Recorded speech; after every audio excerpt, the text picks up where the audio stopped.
What if I told you that the life you're living right now, every setback, every heartbreak, every silent battle, is not a punishment, but a forge that's shaping you, burning away the weakness, revealing the steel beneath.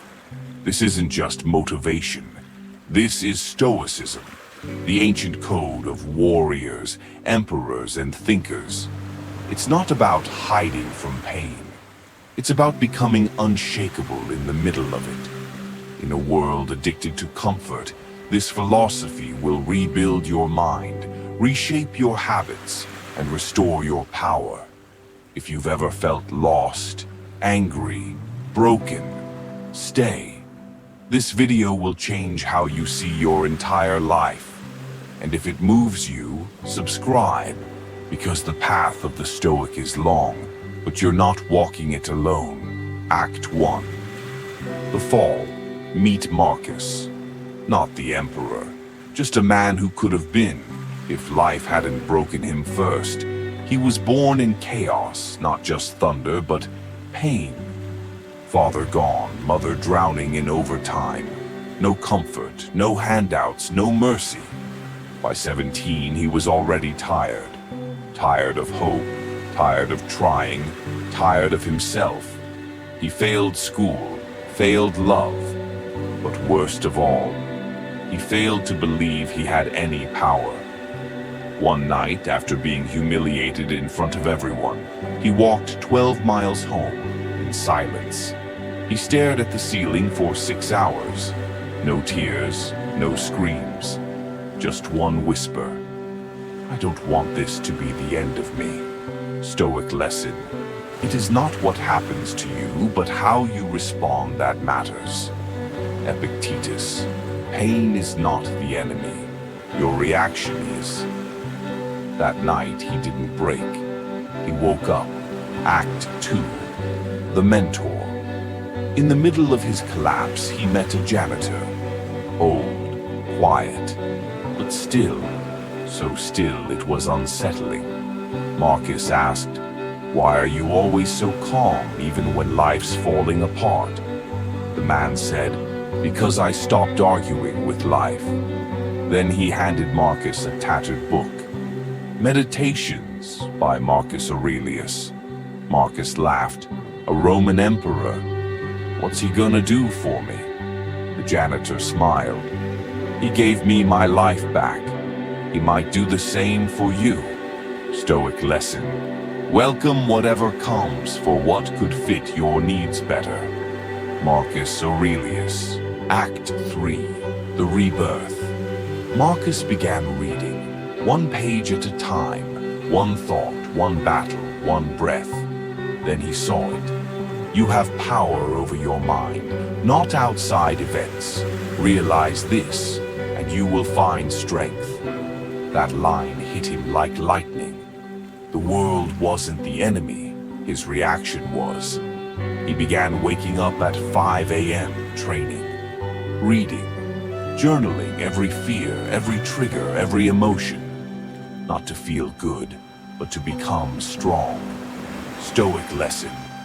If you are distressed by anything external, the pain is not due to the thing itself, but to your estimate of it, and this you have the power to revoke. He wasn't chasing happiness, he was chasing control of himself. Act 4. The Trials. Life didn't get easier, it got worse. His mother passed, his best friend betrayed him, but he didn't crumble. He didn't beg. He breathed and whispered to himself, "The obstacle is the way." Grief became fire. Pain became clarity. He sharpened his focus through loss. When the world screamed, "You can't," he whispered, "We'll see." Stoic lesson. Fire feeds on obstacles. Marcus Aurelius. The pain wasn't in the way. It was the way. Act 5. The Test. At 28, Marcus launched a business, not to prove himself, but to build something unshakable. It failed, then failed again. The old Marcus would have quit. This one, he smiled and said, "Good. Stoic lesson. The more difficult the trial, the more glorious the triumph." Seneca, he wrote in his journal, "Build your character like a fortress, stone by stone, storm by storm, never broken." Failure didn't define him, it refined him. Act 6. The Stand. One day the past knocked on his door. An old bully, desperate, shattered, asking for help. Marcus could have turned him away, could have reveled in revenge.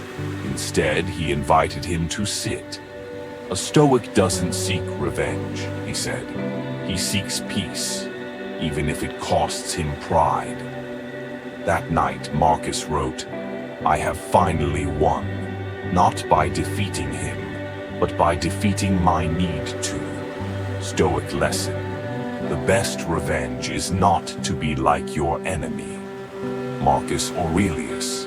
Act 7. The Peace. Years later, people asked Marcus, "How did you change?" He said, "I stopped trying to control the world and started mastering how I respond to it." He didn't chase followers, didn't crave applause. He lived simply, but with fire. Not a fire that raged, but one that burned steady. Stoic lesson. Virtue is the highest good. Not fame, not fortune. Just being the right kind of person, no matter what the world throws at you. This is Stoicism. Not numbness, not apathy, but full burning mastery of the only thing you'll ever truly own, yourself. The world will try to shake you. People will lie. Life will hurt. But Stoicism is not about avoiding the storm. It's about becoming the eye within it. You were never meant to live soft. You were meant to live disciplined, to carry yourself with calm strength, to feel every emotion, but to never be ruled by any. So the next time you want to break down, remember this: you are not your feelings. You are the fire that survives them. If this message lit something inside you, subscribe, because this is more than content. This is a movement, and your journey has only just begun.